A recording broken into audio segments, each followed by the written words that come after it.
170 metri quadri di superficie, la Teen Zone, area riservata ai ragazzi malati oncologici in cura a Padova di età compresa tra i 14 e i 18 anni, che verrà realizzata a breve accanto al Day Hospital dell'oncoematologia pediatrica dell'ospedale cittadino.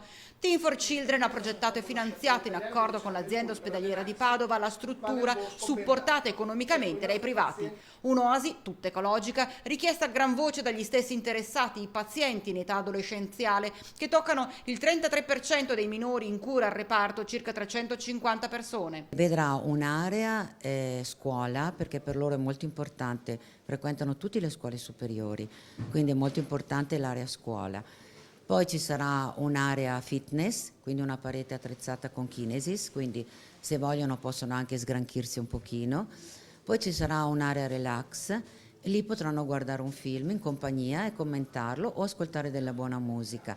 E poi, siccome non vogliamo farci mancare gli sfizi, ci sarà l'area PlayStation. Noi abbiamo volentieri dato una mano a quello che poi era una chiamata di popolo, perché poi dietro a questo progetto ci sono idee, ci sono persone che hanno donato, ci sono persone che donano volontariato. Più che il presidente della Regione Veneto è stato Luca Zaia che ha appoggiato la dottoressa Zena, accompagnandola nel sempre più complesso iter burocratico all'italiana, fino a riuscire a realizzare un sogno per molti ragazzi. Qui vince la forza di volontà, vince la forza di volontà di Team for Children, di Chiara Zena, di tutti i volontari che poi trovano i finanziamenti per realizzare la Teen Zone, cioè la zona per gli adolescenti ricoverati